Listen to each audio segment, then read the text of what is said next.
My dear Wormwood, the contemptuous way in which you spoke of gluttony as a means of catching souls in your last letter only shows your ignorance. One of the great achievements of the last 100 years has been to deaden the human conscience on that subject, so that by now you will hardly find a sermon preached, or a conscience troubled about it, in the whole length and breadth of Europe.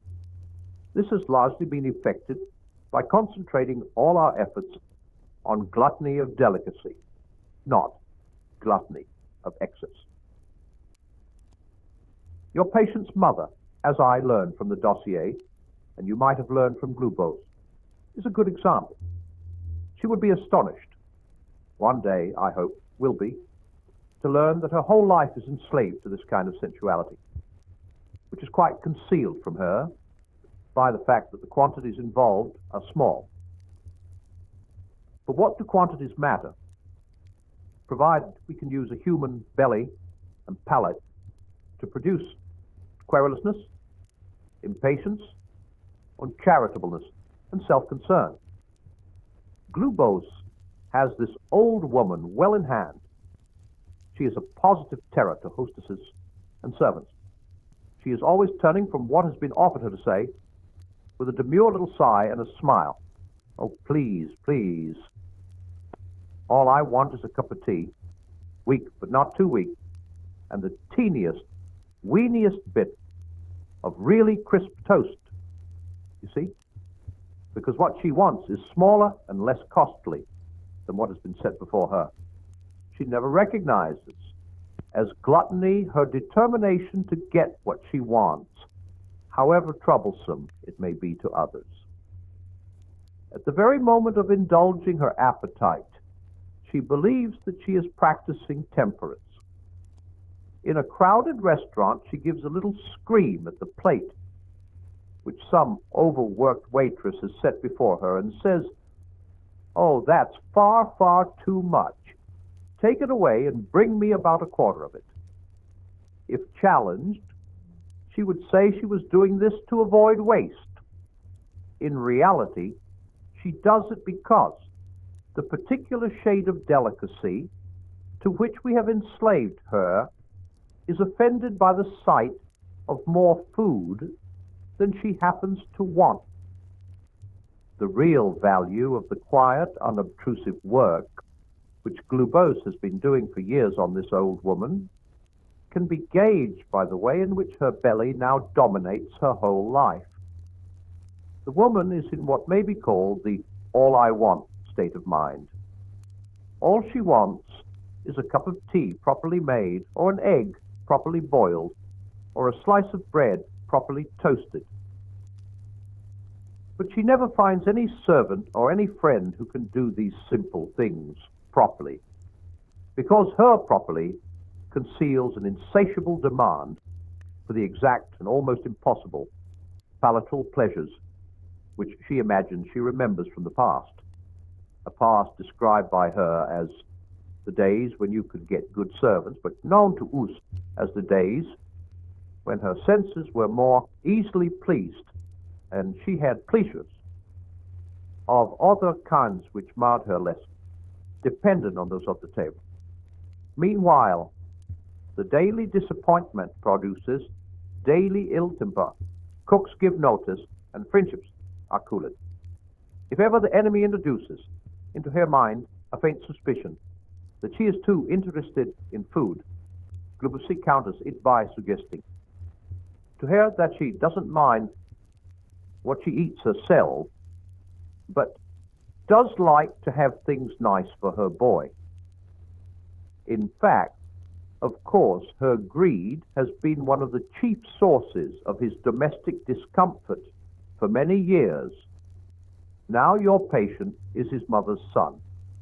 While working your hardest, quite rightly on other fronts, you must not neglect a little quiet infiltration in respect of gluttony.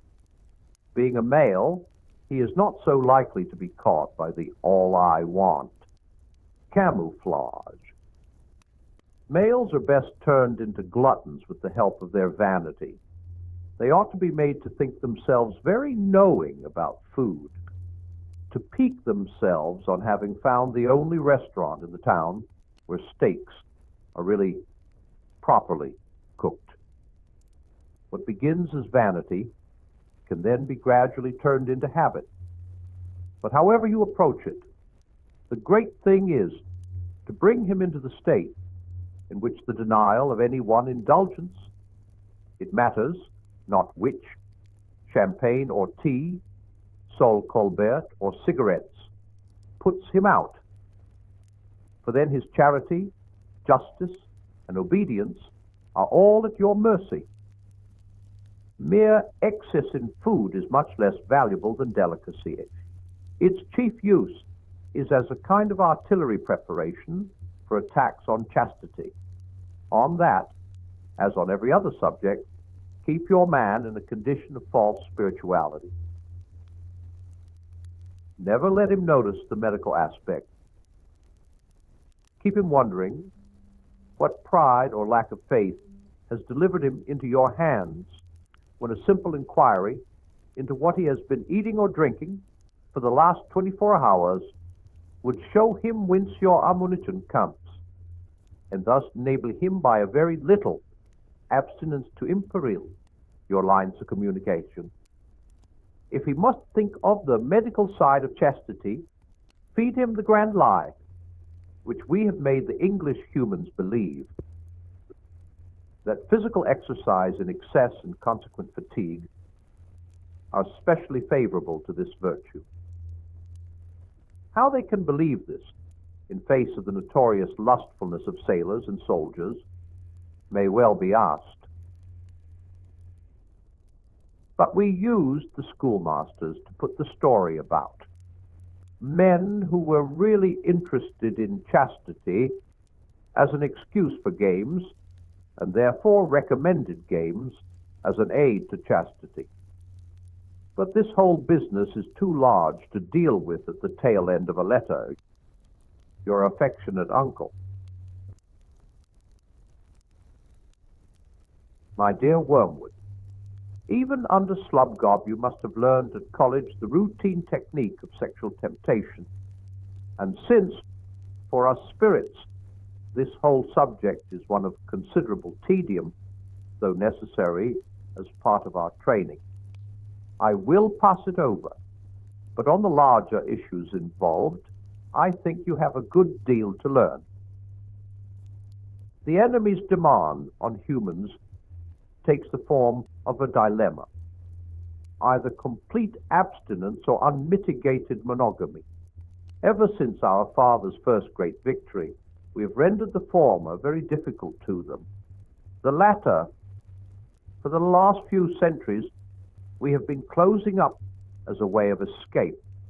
We have done this through the poets and novelists, by persuading the humans that a curious and usually short-lived experience, which they call being in love, is the only respectable ground for marriage, that marriage can and ought to render this excitement permanent, and that a marriage which does not do so is no longer binding. This idea is our parody of an idea that came from the enemy. The whole philosophy of hell rests on recognition of the axiom that one thing is not another thing, and speecily, that oneself is not another self. My good is my good, and your good is yours. What one gains, another loses. Even an inanimate object is what it is by excluding all other objects from the space it occupies. If it expands, it does so by thrusting other objects aside or by absorbing them. A self does the same. With beasts, the absorption takes the form of eating. For us, it means the sucking of will and freedom out of a weaker self into a stronger.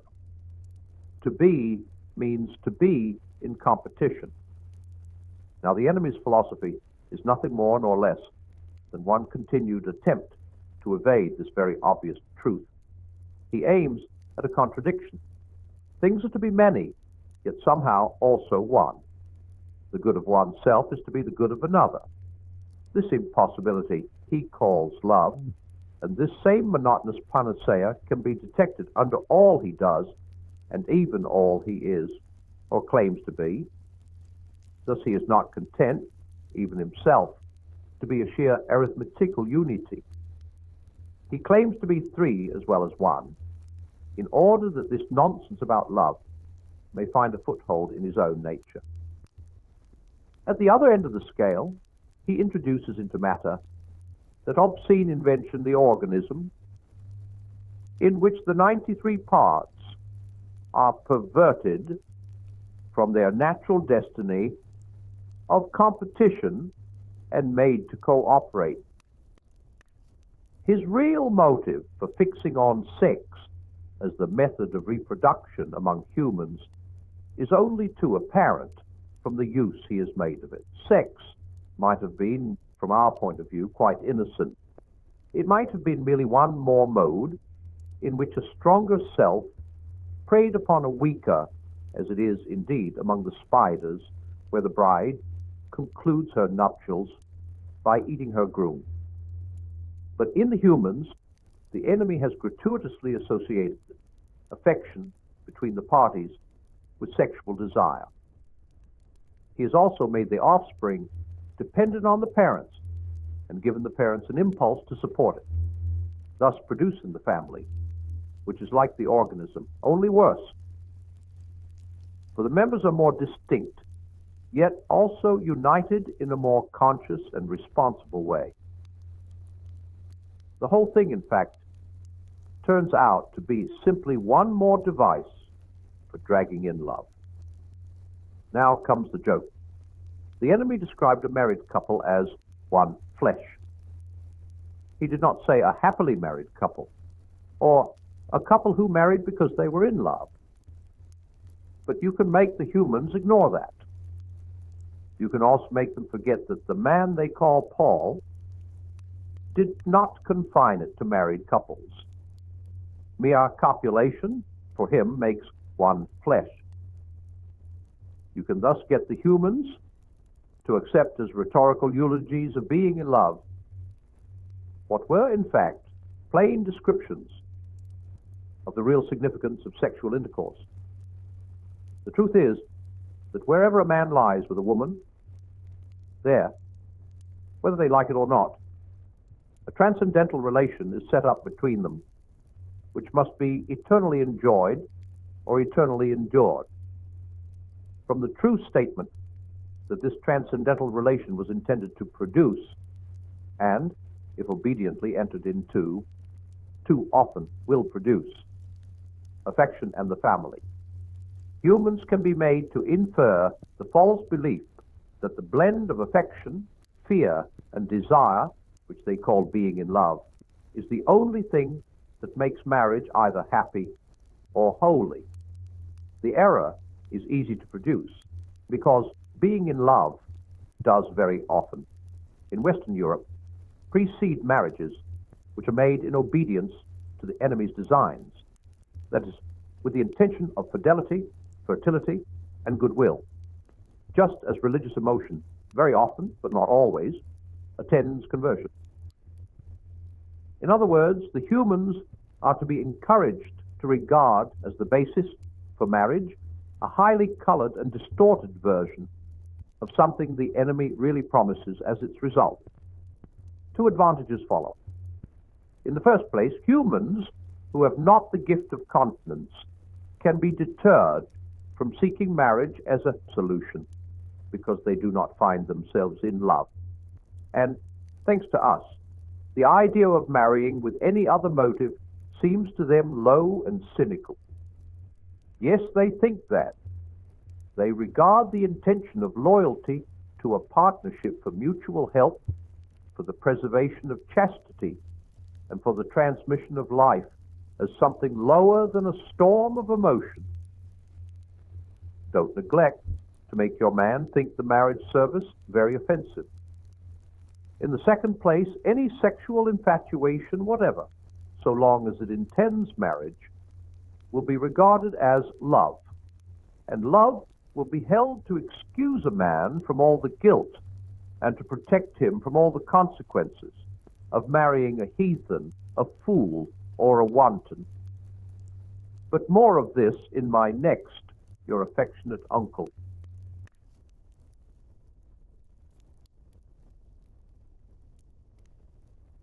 My dear Wormwood, I have been thinking very hard about the question in your last letter.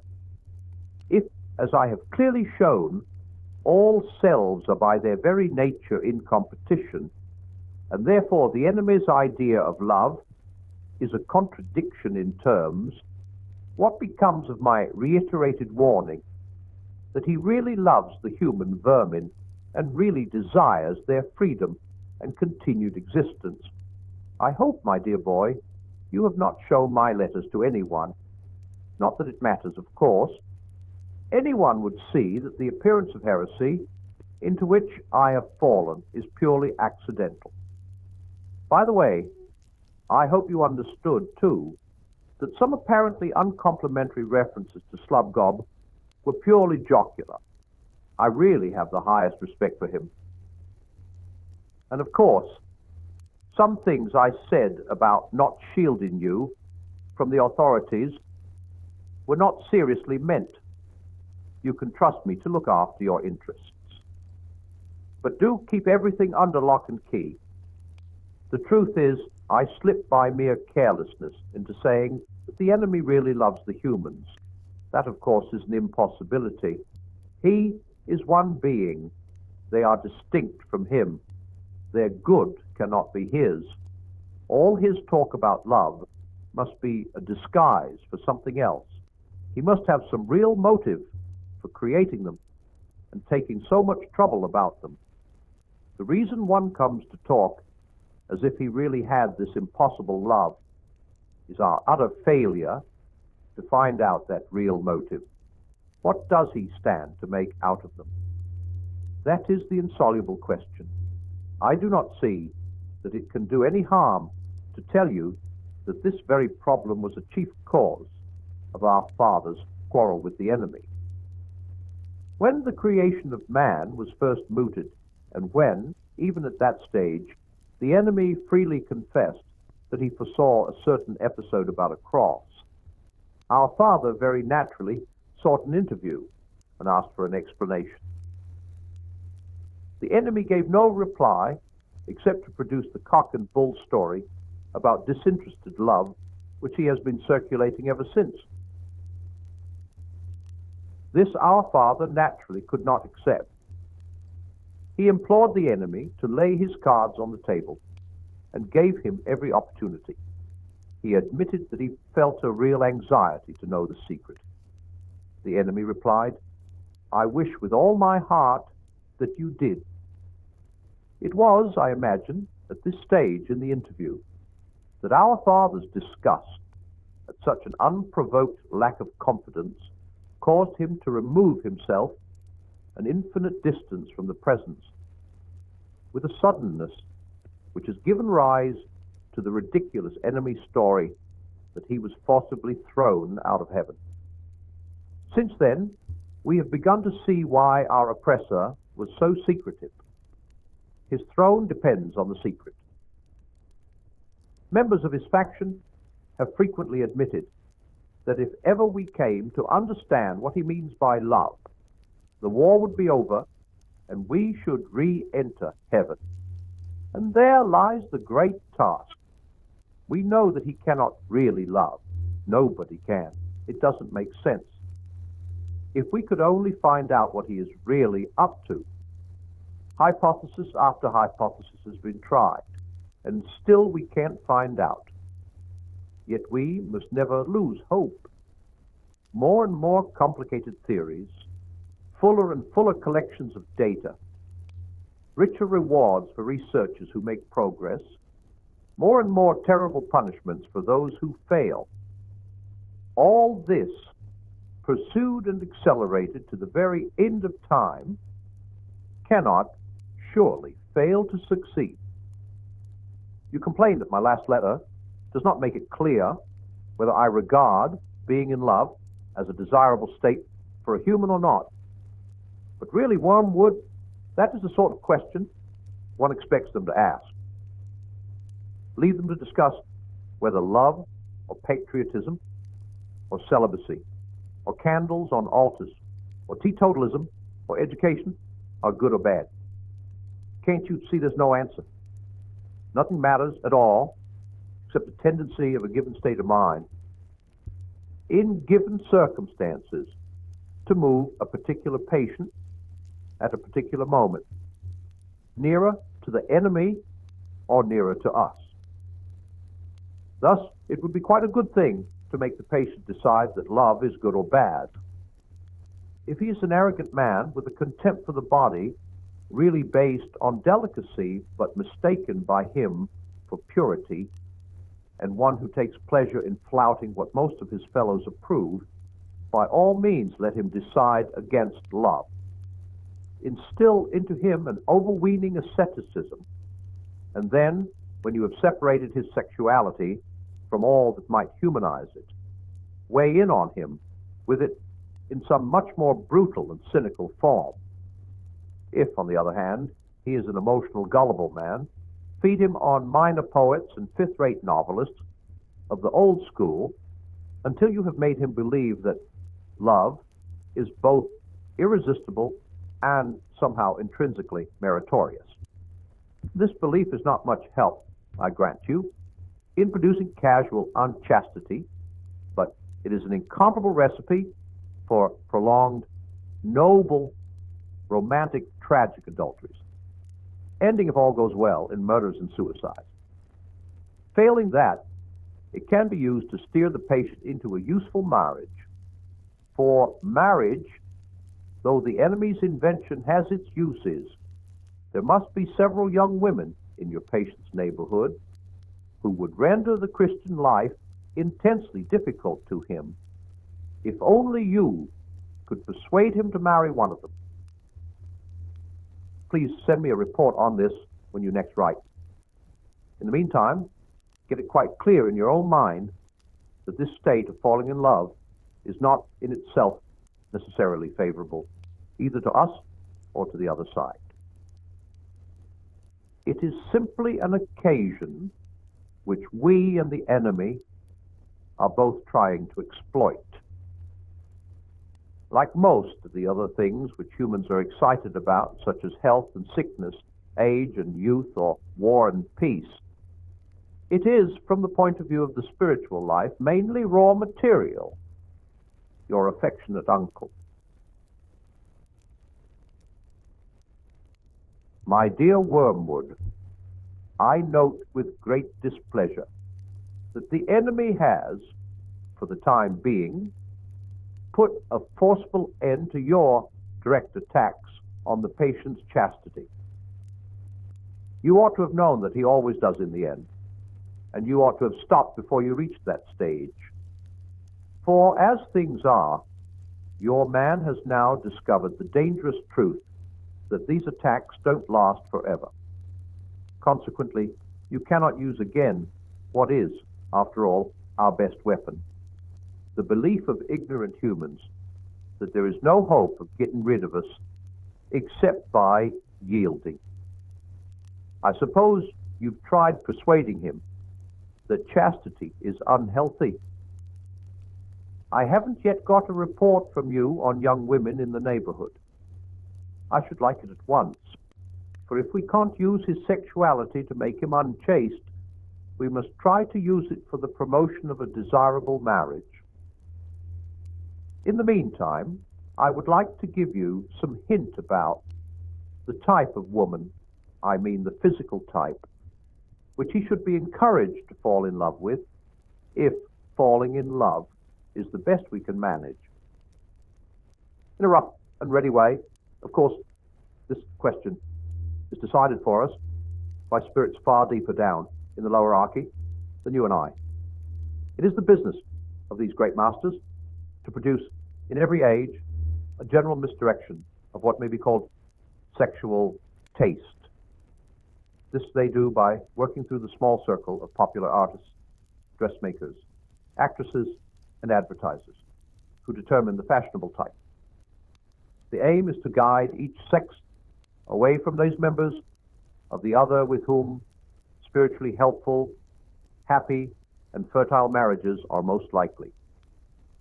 Thus, we have now for many centuries triumphed over nature to the extent of making certain secondary characteristics of the male, such as the beard, disagreeable to nearly all the females, and there is more in that than you might suppose. As regards the male taste, we have varied a good deal. At one time, we have directed it to the statuesque, an aristocratic type of beauty, mixing men's vanity with their desires, and encouraging the race to breed chiefly from the most arrogant and prodigal woman. At another, we have selected an exaggeratedly feminine type, faint and languishing, so that folly and cowardice and all the general falseness and littleness of mind which go with them shall be at a premium. At present, we are on the opposite tack. The age of jazz has succeeded Punto, the age of the waltz. And we now teach men to like women whose bodies are scarcely distinguishable from those of boys. Since this is a kind of beauty even more transitory than most, we thus aggravate the female's chronic horror of growing old, with many excellent results, and render her less willing and less able to bear children. And that is not all. We have engineered a great increase in the license which society allows to the representation of the apparent nude, not the real nude, in art, and its exhibition on the stage or the bathing beach. It is all a fake, of course. The figures in the popular art are falsely drawn. The real women in bathing suits or tights are actually pinched in and propped up to make them appear firmer and more slender and more boyish than nature allows a full-grown woman to be. Yet at the same time, the modern world is taught to believe that it is being frank and healthy and getting back to nature. As a result, we are more and more directing the desires of men to something which does not exist, making the role of the eye in sexuality more and more important, and at the same time making its demands more and more impossible. What follows you can easily forecast. That is the general strategy of the moment. But inside that framework, you will still find one for it possible to encourage your patient's desires in one of two directions. You will find, if you look carefully into any human's heart, that he is haunted by at least two imaginary women, a terrestrial and an infernal Venus, and that his desire differs qualitatively according to its object. There is one type for which his desire is such as to be naturally amenable to the enemy, readily mixed with charity, readily obedient to marriage, colored all through with that golden light of reverence and naturalness which we detest. There is another type which he desires brutally, and desires to desire brutally, a type best used to draw him away from marriage altogether, but which, even within marriage, he would tend to treat as a slave, an idol, or an accomplice. His love for the first might involve what the enemy calls evil, but only accidentally. The man would wish that she was not someone else's wife, and be sorry that he could not love her lawfully. But in the second type, the felt evil is what he wants. It is that tang in the flavor which he is after. In the face, it is the visible animality, or sulkiness, or craft, or cruelty, which he likes.